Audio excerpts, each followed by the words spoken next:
किसी की प्रारब्ध में ही अगर नहीं है मान लो, तो वो ऐसा ब्रह्म ज्ञानी बन के संत बन के चले कि जो उसकी आवश्यकता होगी भगवान पूरी करेंगे। मुझे आवश्यकता नहीं है राम तीर्थ की तरीके से। उसने तो नौकरी जानबूझ के छोड़ दी राम तीर्थ ने, और फिर भगवान के पाने में ज्ञान में इस मार्ग में चला गया। अपने को राम बादशाह कहता था, एक कौड़ी भी जेब में नहीं है, और अपने को राम बादशाह बोलता था और महसूस करता था, उसी खुनकी में रहता था। तो अगर मान लो आपके पास धन नहीं है बाहर का, ज्ञान का धन तो होना जरूरी है ना, गुरु हमको ज्ञान के धन से मालो माल कर देता है। तो ज्ञान का धन हमारे पास है, तो फिर हमको वो धन अगर प्रारब्ध का नहीं है तो हमें उसकी तरफ झांकना भी नहीं चाहिए, पाने की कामना भी नहीं करनी चाहिए। आप अपने ज्ञान के धन से अपने को शहंशाह, राजा, राजाओं का भी राजा वो मान के चलो, और उस खुनकी में रहो। जिस जीव को चाह नहीं सो शाहों का शाह बोला गया, बादशाहों का भी बादशाह, शाहों का भी शाह, जिसको चाह नहीं है। अब प्रारब्ध में नहीं है तो नहीं है।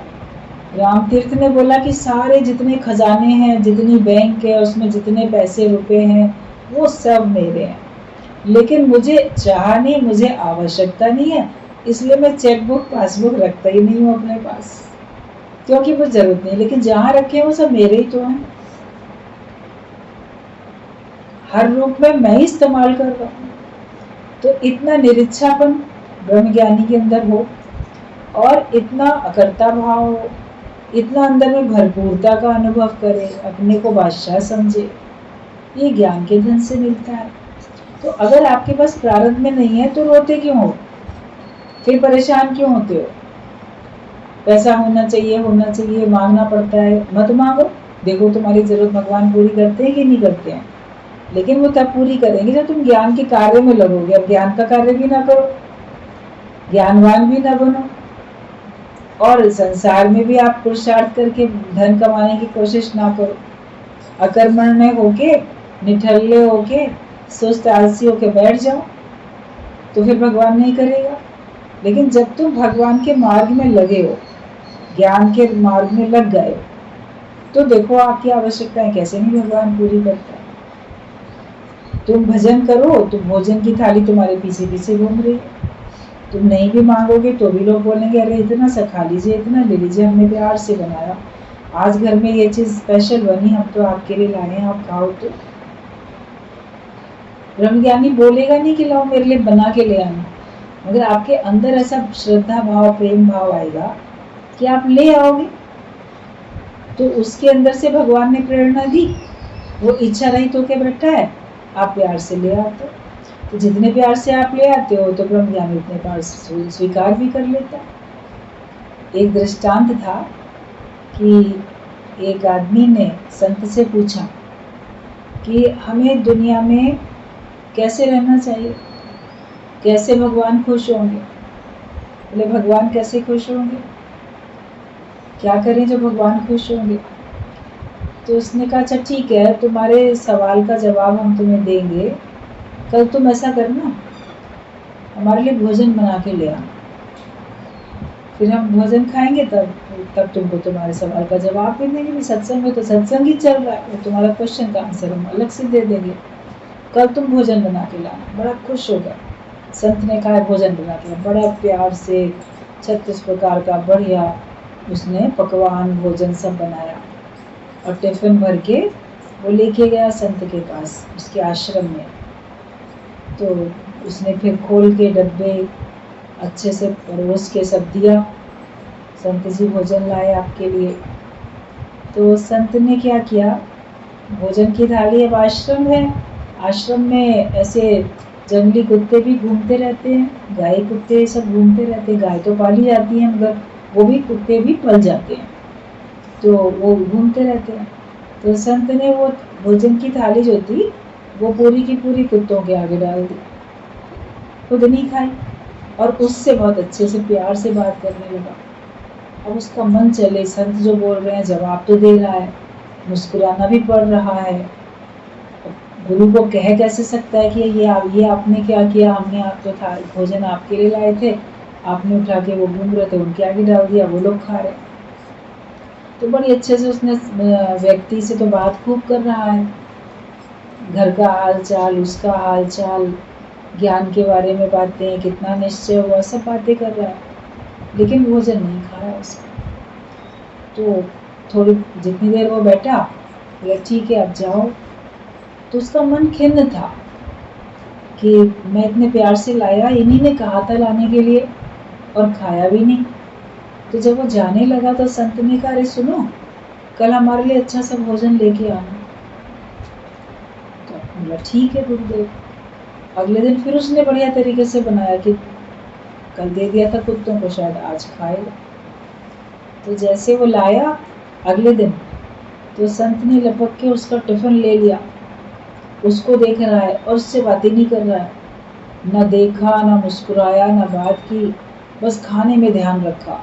और उसने पूरा देखा चारों तरफ क्या क्या है, और पीठ उसकी तरफ ऐसे करके ज़्यादा उससे बात ही नहीं कर रहा है, एक शब्द नहीं बोल रहा, और खा रहा है। और संत ने अच्छे से खा लिया, प्यार से खा लिया भोजन। लेकिन ना तो भोजन की ऐसे प्रशंसा उस व्यक्ति से की कि तुम बड़ा अच्छा लाए हो, तुम बहुत अच्छा बना के लाए, इतना भी नहीं बोला, कुछ भी नहीं बोला। तो भी उसका मन चला कि मैं इतना लाया और मेरे से आज बात ही नहीं की बिल्कुल भी। फिर बैठा रहा चुपचाप, संत औरों से बातें करते रहे, बाकी आश्रम के और शिष्यों से इससे बात ही ना करे। फिर जब ये जाने लगा तो संत ने कहा, सुनो, कल हमारे लिए फिर खाना लेके आना, अच्छा सा भोजन कल फिर ले आना। अब तीसरे दिन फिर वो लाया, और उसको लग रहा था पता नहीं आज क्या करेगा संत। जब लाया तो संत ने उस व्यक्ति से भी प्यार से बात की, और खाना भी प्यार से खाया, खाने की प्रशंसा भी की, दोनों बातें हुई। व्यक्ति से भी बातचीत हुई हंस के प्यार से, और भोजन भी प्यार से उसने ग्रहण किया। तो फिर उस दिन उसको बड़ा अच्छा लगा कि आज अच्छा लग रहा। फिर जब जाने लगा तो संत ने कहा, सुनो एक बात बताओ, 3 दिन तक तुम रोज भोजन लेके आए। पहले दिन हमने तुमसे प्यार से बात की, भोजन को हमने नहीं स्वीकारा बल्कि कुत्तों को डाल दिया। दूसरे दिन भोजन स्वीकारा लेकिन तुमसे बात नहीं की। आज तो तुमसे भी बात की, भोजन भी स्वीकार किया, तुम्हें कौन सा दिन ज्यादा अच्छा लगा? कहता है, संत जी आज ही का दिन सबसे अच्छा लगा, क्योंकि आज आपने प्यार से भोजन भी मेरा लिया, स्वीकारा, वो आपको पसंद भी आया, आपने प्रशंसा भी की, और मेरे से भी आपने बहुत अच्छे से बात की। मेरा मन आज बहुत खुश है, बाकी दोनों दिन मेरा मन खुश नहीं। पहले दिन मैं सोचता रहा मेरे से तो बात ही नहीं की, फिर बुला रहे मेरे से बात की, मेरा भोजन तो लिया ही नहीं। ये आज दोनों काम हुए। तब उसने कहा संत ने, तुम्हारे प्रश्न का जवाब है जो तुमने हमसे पूछा था ना एक दिन, कि भगवान कैसे खुश होते हैं, क्या करें जो भगवान खुश हों। तो जैसे आज हमने किया तो तुम खुश हुए, तो ऐसे ही तुम जब रोज करोगे तो भगवान खुश होंगे। तो बोलता है क्या मतलब? बोले भगवान ने तुमको दिया जो कुछ तुमको दिया, आज के दिन का तुम्हारे प्रारब्ध का भगवान ने थाली परोस के तुमको दी, तो तुम उसको प्यार से स्वीकार करो। ईश्वर ने आज के दिन में जो तुम्हारे लिए परोस के दे दिया, परसी हुई थाली क्यों ठुकराते हो? भगवान कुछ परोस के देता है, अरे इसमें तो ना दुख है, इसमें तो ना कड़वाहट है, इसमें तो एक कम है, तो हम उसको स्वीकार नहीं करते। तो ये होता है परसी थाली ठुकरा गया। भगवान ने तुम्हें परोस के दिया है आज के दिन में जो भी कुछ तुमको दिया, तुम उतनी खुशी से स्वीकार करो कि भगवान तुमने बहुत अच्छा दिया, और भगवान का भी तुम गुणगान करो। लेकिन अगर तुमको कभी कम मिलता है तो फिर तुम उसको वो नहीं करते, भगवान की प्रशंसा नहीं करते और उसको स्वीकार भी नहीं करते। लेकिन कभी तुम जो है भगवान की दी हुई चीजों को तो स्वीकार करते हो, सुखों को, वे दुख स्वीकार नहीं करते, शिकवे शिकायत करते, और सुख स्वीकार करते हो तो भगवान की तरफ ध्यान देना भूल जाते हो, माया में इतने मगन हो जाते हैं, भगवान की तरफ ध्यान ही नहीं देते। कौन भगवान को याद करे? भगवान को कैसे याद करें? भगवान को याद करने का क्या मतलब है?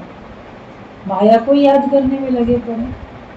बहुत प्यार करते हो माया से तुम, मगर याद रखना ये जीवन है कम, कम है, पता नहीं है, तो जो जीवन मिला है उसमें भगवान को तो याद करें, क्योंकि दिया तो उसी ने सब कुछ है, थाली तो वही परोस के लाया, भोजन तो तुम्हारे लिए वही दे रहा है, माया तो उसी के हुक्म से तुम्हारे पास आ रही है। तो हम जब सुख मिलते हैं तो सुखों में लिप्त होते हैं, तो भगवान की तरफ ध्यान नहीं देते। लेकिन जब हम जो कुछ भगवान ने हमको दिया उसको भी प्यार से स्वीकार करते हैं और भगवान की भी शुक्राना करते हैं, जो मिला उसकी भी प्रशंसा करते हैं। भगवान तुमने सुख दिया बहुत अच्छा, दुख दिया बहुत अच्छा, दोनों में मेरी भलाई है, दोनों में ही मेरा लाभ है। जब तुम स्वीकार करना सीख जाओगे ईश्वर की ओर से जो भी परिस्थिति तुम्हारे सामने आती है उसको, तो भगवान खुश होंगे और साथ साथ तुम भगवान की पूजा पाठ, ध्यान, भगवान के प्रेम में, भगवान की चर्चा में भी रहोगे। आपका ध्यान भगवान की तरफ भी हो और आपको भगवान ने जो दिया उसको भी आपने प्यार से स्वीकार किया। दोनों बात की, जैसे संत ने उस व्यक्ति से भी प्यार से बात की और उसके दिए हुए भोजन को भी प्यार से स्वीकार किया। तो भगवान जो हमको दे रहा है वो प्यार से हमें स्वीकार करना है और भगवान की प्रशंसा भी करनी है, और जो दिया उसकी भी प्रशंसा करनी, जो दिया उसकी निंदा नहीं करनी। ये दिया भगवान तुमने, तो भगवान ने अगर एक टूटी चारपाई भी दे दिया ना तो भी प्रशंसा करो। राम तीर्थ की स्थिति कभी ऐसी भी होती थी कि उसकी चारपाई में 3 पाए टूट गए, जैसे होते ना पुरानी पड़ जाती है कुछ लोग, पहले ज़माने में चारपाइयाँ बांध से बुनी जाती थी, लकड़ी की ऐसे होती थी, तो उसके 3 तरफ के पाए टूटे हैं, तो उसने वहाँ पे ईंटें लगा रखी हैं पाए की जगह पे, एक ही पाया है तो भी खुश है, तो भी उस पर सावधानी से सो जा रहा है। अरे भगवान बहुत अच्छा, कम से कम नींद में सावधानी रखता, ये डगमग होकर गिर ना जाएगा, तो शिकायत नहीं करता था। कभी उसकी चप्पल अगर एक टूट गई है तो उसके पास इतना समय और इतना उसके पास पैसा कभी नहीं होता था कि चप्पल को मोची से जुड़वा ले, और कभी कहीं जल्दी जाना होता है तो समय भी नहीं होता, तो एक चप्पल अपनी पत्नी की पहन के चले जाते। ये पत्नी तो घर में ही रहती है, वो तो कभी बाहर जाएगी तब अपनी चप्पल पहन के जाएगी, तो लेडीज चप्पल एक पैर में और एक में अपनी जेंट्स चप्पल पहन के चला जा रहा है, कोई मतलब ही नहीं। चप्पल तो है ना पैर में, सड़क के धूल, कांटे, कंकड़, पत्थर, धूप से जो तप रही है धरती, उनसे तो बचाव हो रहा है, तो उसको ये नहीं होता लोग क्या कहेंगे। और इस स्थिति में भी अपने को राम बादशाह बोलता है। अपने से पूछो, क्या हम अपने को राम बादशाह बोल पाते हैं? क्या गुरु से इतना ज्ञान नहीं लिया आपने? क्या इतना ब्रह्म ज्ञान नहीं लिया कि अपने को आप शहंशाह समझ सको? गुरु ने भजन गाओगे, मेरे सतगुरु ने मुझे राजा बना दिया, महाराजा बना दिया, तो कैसे बना दिया? तुम तो महसूस ही नहीं करते हो, तुम तो अपने को गरीब, कंगाल, भीख मांगने वाला समझते हो, भीख मंगा, भीख मांगते रहते हो हर एक से। भगवान के मंदिर में जाके भगवान से भी, जिस इंसान को देखोगे परिवार में भी, हर की ये मुझे ये दे दे, मुझे वो दे दे, तो मांगते फकीर ही तो हुए, फिर राजा कब हुए? जिस दिन शहंशाही अंदर में आ जाए, ब्रह्म ज्ञान इतना मिलता है, ज्ञान का धन गुरु हमको इतना देता है कि हमको इतनी शहंशाही आ जाए कि हम अंदर में महसूस करें, रे मैं तो राजा। कुछ ना होने पे तुम अपने को राजा समझो तब बड़ी बात है तुम्हारे पास फिर राजा समझ रहे हो तो क्या बड़ी बात है, फिर तो हो। तो प्रारब्ध में अगर नहीं है तुम्हारे कोई भी चीज, धन या पदार्थ या व्यक्ति नहीं है, तो आप फिर भी आप अपने को राजा समझ सको, इस हद तक आपका ज्ञान होना चाहिए, तो आप ब्रह्मज्ञानी कहलाओगे। और फिर आपके पास धन है कि नहीं है? नहीं है तो भी आप मस्त फकीर बन के चलोगे। दादा भगवान चलते थे, जब तक उनके पास पैसा था खूब लुटाया सबके ऊपर, सत्संगियों के ऊपर भी शुरू से आदत थी उदारचित होने की। जब सत्संग में नहीं भी आए थे तो भी वो बहुत उदारचित स्वभाव के थे, जॉइंट फैमिली थी, घर में बहुत सारे बच्चे होते थे, क्योंकि सारे भाई इकट्ठे रह रहे हैं, उनके सबके बच्चे इकट्ठे रह रहे हैं। 40 लोगों का परिवार था जो एक साथ रह रहा था। उसमें बच्चे बहुत सारे सबके, तो सारे बच्चों को लेके चल पड़ते थे। चलो बाजार ले चल रहे हैं तुम। ये नहीं केवल अपने बच्चों को ले जा रहे हैं, सारे बच्चे। फिर घर से बाहर निकले तो गली मोहल्ले के पड़ोस के बच्चे, उनके मित्र, अरे सब लोग कहाँ गए, घूमने जा रहे हैं, दादा के साथ पिता के साथ घूमने जा रहे हैं, चलो चलो बच्चों तुम लोग भी चलो। उनको भी ले लिया करते। ढेर बच्चे लेके चले गए मार्केट में, किसी दुकान में जाके अच्छा क्या चाहिए सबको दिला दिया। खाने की चीज़ है तो खाने की चीज़ें दिला दी, खिलौने हैं तो खिलौने दिला दिए। फिर सभी को सबकी पसंद का, ये नहीं कि इतने वाला देंगे तो जो तुमको पसंद है ले लो। और जब बिल बना तो मान लो 60-70 रुपए का, 80 रुपए का, कितने रुपए का मान लो बिल बना, 100 का नोट दिया दुकानदार, वो पलट के जो भी 20, 30, 40 जितने रुपए वापस कर रहा है, अरे तुम रखो। फिर वो नहीं ले रहे, अरे क्यों, अपने बाल बच्चों के लिए हमारी तरफ से इन बच्चों को दिया है ना, तुम्हारे घर में भी तो बाल बच्चे होंगे, ये उनके लिए। ऐसे दुकानदार के साथ भी कर लिया करते थे। वरना तो होटल में जाओगे तो बहरे को तो आप टिप दे दोगे, दुकानदार को तो कभी कोई नहीं देता। वो तो जितना उस पे रेट लिखा है ना, MRP इतनी लिखी है, इससे 1 रुपया ज़्यादा भी क्यों ले रहा है, टूटा नहीं है, इसने अपने पास रख लिया। बोल रहा है चेंज या तो तुम दो वरना मैं 1 रुपया तुमको नहीं दूंगा, तो उसे 1 रुपये को मन चल जाता है लोगों का। 1 रुपया ना, अगर मेरे पे टूटे पैसे होते तो पूरे में 79 रुपये ही देती, 80 रुपये दिए, इसने 1 रुपया वापस नहीं किया। तो दादाजी इतने उदारचित थे, अपने बच्चों को, फिर जो बच्चे सामने देखे, फिर दुकानदार तेरे बच्चों के लिए भी है, आज हमारी ओर से उनकी पसंद की चीज़ ले जाना जब घर जाओगे दुकान बंद करके। ऐसे खुश मिजाज थे। और ये स्वभाव उनका फिर सत्संग में आने के बाद सत्संग उनके लिए भी बन गया। तो उनके पास था, उन्होंने बहुत खर्च किया, मगर ओल्ड एज में फिर जब नौकरी, ये बिजनेस, जब दुकान में नहीं बैठते थे, घर में से भी नहीं मांगते थे किसी से, फिर उनके जेब में 1 भी रुपया नहीं होता था, तो भी वो तो नहीं मस्त चलते थे। वो बोलते थे हमको कहीं आने जाने की जरूरत ही नहीं है, जिसको जरूरत है वो हमको लेके चलेगा, हमारा टिकट भी वही लेगा, हमारे लिए खर्चा भी वही करेगा, तुम्हें जरूरत है हमारी इधर ले चलो, नहीं तो हम तो यहीं बैठे हैं, तुम आ जाओ हमारे पास, सुन के जाओ सत्संग। तो भी मस्त रहते थे।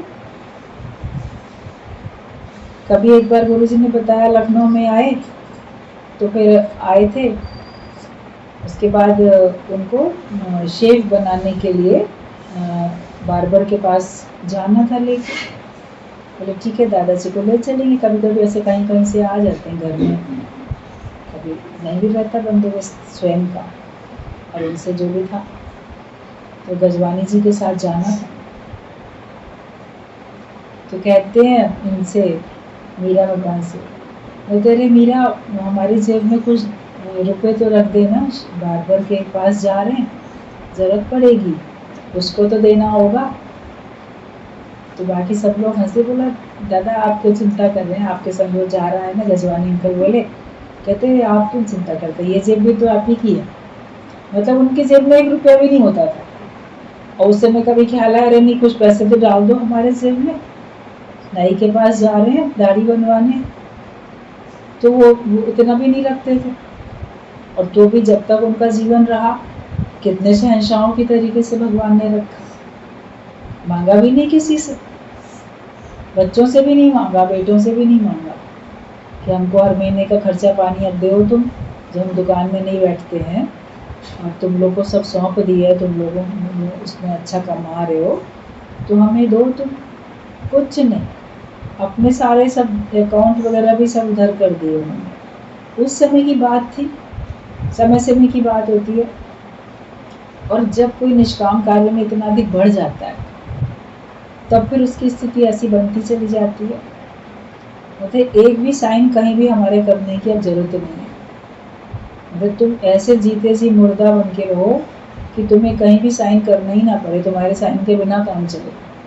जब हम लोग ये बात सुनते थे ना, नए नए सत्संग में गए थे, तो लगा हमको तो बहुत जगह साइन करने पड़ते हैं, मतलब हमको कहीं साइन करना ना पड़े, उसके बिना सब काम चलता रहे।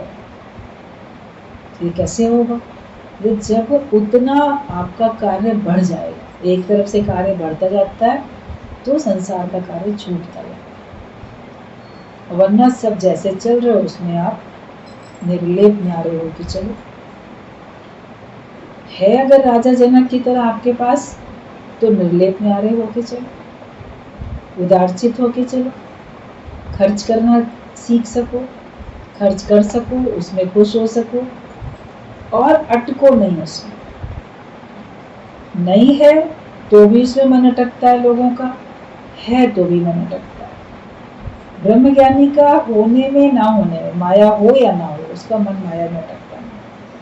वो जानता है कि भगवान की मर्जी है तो मेरे पर्स में लाख रुपए हैं, भगवान की मर्जी है तो मेरे पर्स में 1 रुपया है।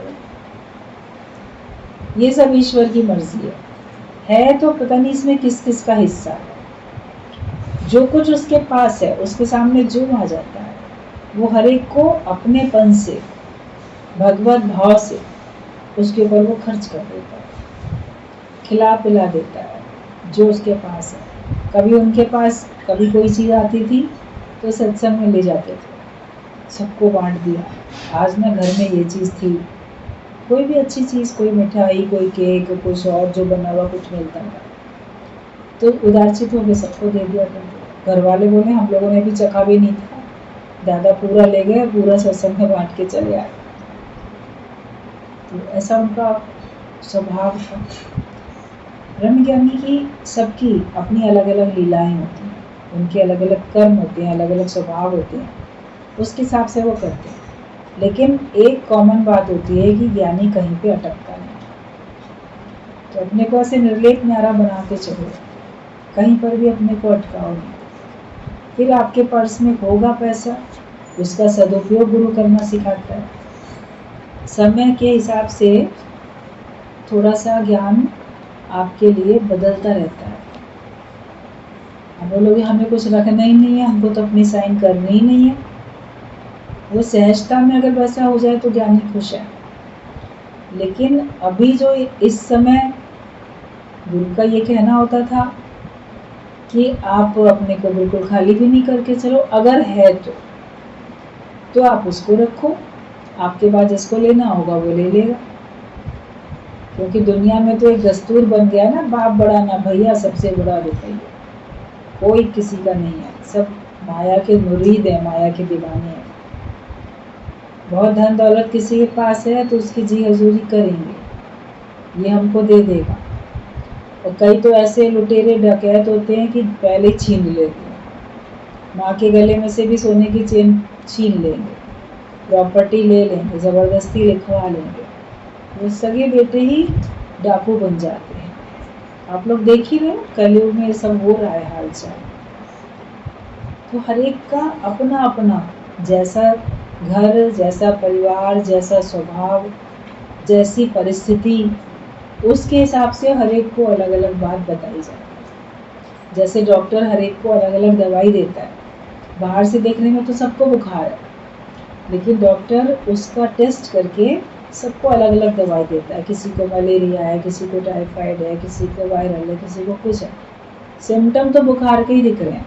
किसी को कोई इन्फेक्शन है तो भी बुखार हो जाता है, कई तरह की बातें होती हैं। तो सबको मेडिसिन तो अलग अलग मिलती है। तो बाहर से देखने में आता है कि अज्ञान में तो सभी, परिस्थितियाँ तो ऐसी सबके पास है, लेकिन गुरु जानता है किसको कौन सी ज्ञान की डोज देनी है, किसको किस हिसाब से कार्य करना है। इसीलिए कहते हैं कि मन बेचे सदगुरु के पास, अपने मन की बातें गुरु को बताओ, अपनी परिस्थितियाँ गुरु को बताओ, तो फिर गुरु तुमको सही तरीके से जीवन जीना सिखा देता है। और जो बात नहीं करता है वो अपने मन से ही दवाई खाता रहता है, तो कभी उसको नुकसान भी पड़ता है। एक दूसरे की नकल भी नहीं करो, उसको ना ये युक्ति बताई थी तो मुझे भी यही युक्ति बताए, ऐसा नहीं होगा। हो सकता है तुम्हारे लिए कोई और युक्ति हो, तो तुम डॉक्टर से बात करके ही दवाई लो ना, तो गुरु से बात करके ही कोई स्टेप उठाओ। तो तुम्हारे लिए भी अच्छा होगा। तो ये नहीं सोचो कि ब्रह्म ज्ञानी तो 1 रुपया भी अपने पास नहीं रखता था, हम लोग को तो रखना पड़ता है, तो हम लोग क्या करें, हम लोग ब्रह्म ज्ञानी नहीं हैं, हम लोग ब्रह्म ज्ञानी वैसे वाले कब बनेंगे। जब भगवान को बनाना होगा वैसे वाले बन जाओगे। मस्त तो रहो, आज तो खुश रहो, आज है तो उसका सदुपयोग करो। दादाजी सारे सत्संगियों को लेके चले जाते थे, महीना महीना 2-2 महीना अपनी तरफ से किराया खर्च करके, बड़ी कोठी लेके सबके संग मौज कर रहे थे।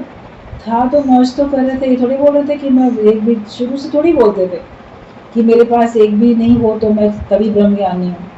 जब उनके पास बहुत लाख माया थी तो भी ब्रह्म ज्ञानी बोलते थे। अपने को तो काफी पैसा उनके पास था, तो सब खर्च भी करते थे। ज्ञानी अपने निश्चय से मुक्त है। आप आज जहाँ बैठे हो, अपने घर में हो, आपके पास धन संपत्ति है, आप अपने निश्चय से मुक्त हो, ब्रह्मज्ञानी हो। राजा राजा ही रहता है। एक बार एक राजा दूसरे राजा ने युद्ध किया तो वो हार गया और पकड़ लिया गया। तो उस राजा को जेल में डाल दिया। जिस राजा ने जीत लिया था उसका राज्य, तो उसने उसको जेल में डाल दिया। और उस राजा का नाम पृथ्वी वल्लभ था, राजा का नाम, जो जेल में पड़ा। उदास हुआ, देखो अब मैं कैदी हो गया। फिर बैठा उदास था। तभी थोड़ी देर बाद, अब जो जेल में होते हैं उनको भी तो खाना दिया ही जाता है। तो एक सैनिक जो था वो आया एक थाली में भोजन लेके। उसने कहा, उठो पृथ्वी वल्लभ, खाना ले लो, ये लो खाना। तो एकदम से उसका विचार आया कि देखो जेल के अंदर भी मैं हूँ तो पृथ्वी वल्लभ ही ना। भले मैं जेल में पड़ा लेकिन हूँ तो मैं वही जो जेल से पहले था, वही अभी भी हूँ। देखो लोग मुझे उसी नाम से तो पुकार रहे हैं। तो उसके अंदर में ये विचार करके ना, जो उदासी आई थी वो खत्म हो गई उदासी। और उसने स्थिरता से विचार किया कि मैं पहले भी राजा था, मैं अभी भी राजा हूँ, लेकिन अभी मैं जेल में हूँ। तो अब मैं जेल से निकलने का प्रयत्न करूँ, बजाय दुखी होने के, परेशान होने के, जेल से निकलने का प्रयत्न करूँ।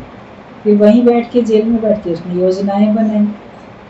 फिर कहीं रोशनदान था, कहीं खिड़की कुछ थी छोटी, वहाँ से कोई संदेश भेजा बाहर की तरफ। उसके भी जो थे सेनापति और लोग सब लगे हुए थे उसको छुड़ाने में। उन लोगों ने वहाँ से कोई संदेश रोशनदान के जरिए इसके पास भेज दिया, वो इसने पढ़ा।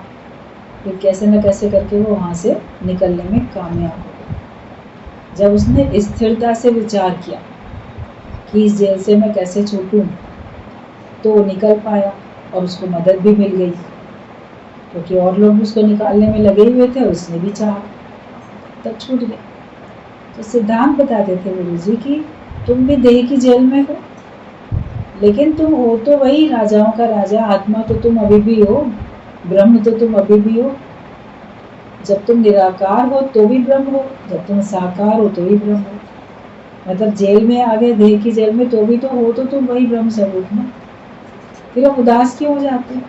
अरे हम तो जीव हैं, हम तो बंदे हैं, हम तो गंदे हैं, हमसे इतनी गलतियां हो जाती हैं, हम कब ज्ञानवान बनेंगे।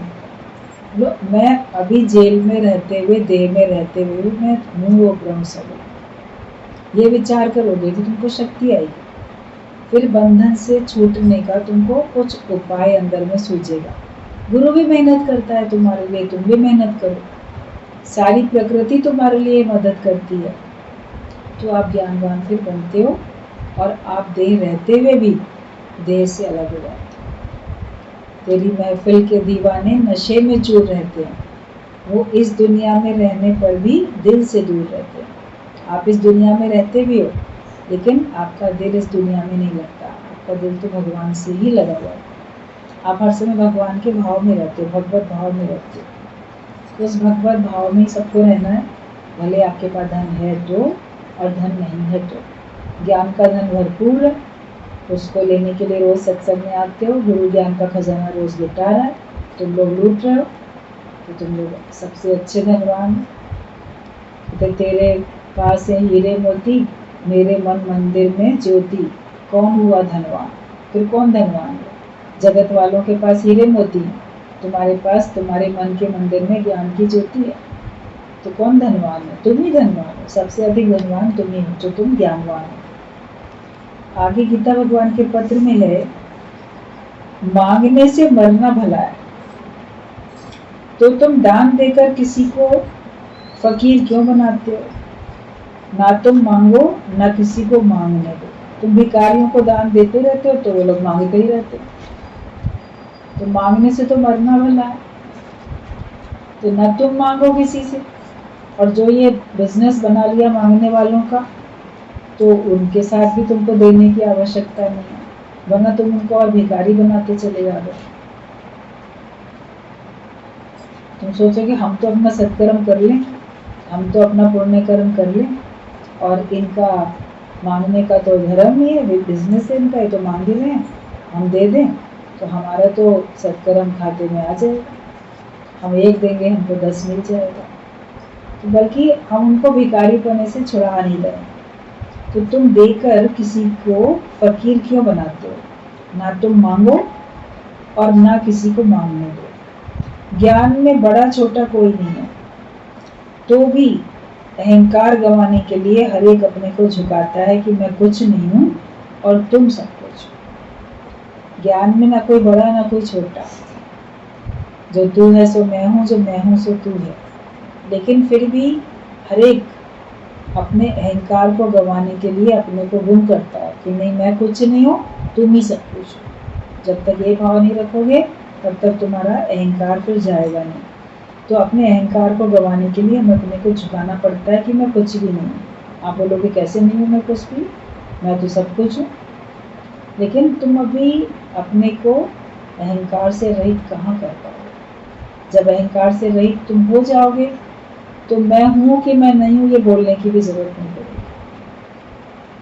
जो अहंकार रहित होता है उसका उठना बैठना बोलना व्यवहार करना सबको नजर आता है, ये बी नथिंग होके चल रहा है, एक है ना ये कुछ बन के चल रहा है।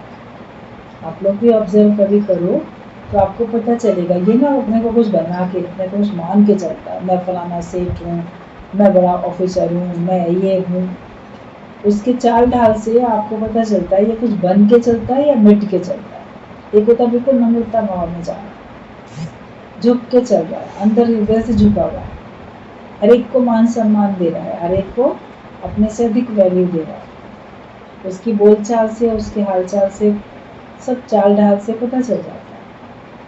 तो हम अपने को निरअहकारी अगर बनाना चाहते हैं तो हमको अपने को मिटा के चलना है कि मैं कुछ भी नहीं हूँ और तुम ही सब कुछ। गुरु को भी भगवान को भी और सारे संसार को बोलो तुम सब कुछ हो, हम कुछ नहीं। जब अपने को बोलोगे मैं कुछ नहीं मैं कुछ नहीं मैं कुछ नहीं, तब तुम्हारा अहंकार खत्म होगा और अहम जब जाएगा तब ब्रह्म प्रकट होगा। अहम है तो ब्रह्म नहीं है, और ब्रह्म भाव में जब आ जाते हो तो तुम्हारा ये फॉल्स ईगो, तो तुम्हारा झूठा अहंकार था, वो फिर खत्म हो जाएगा।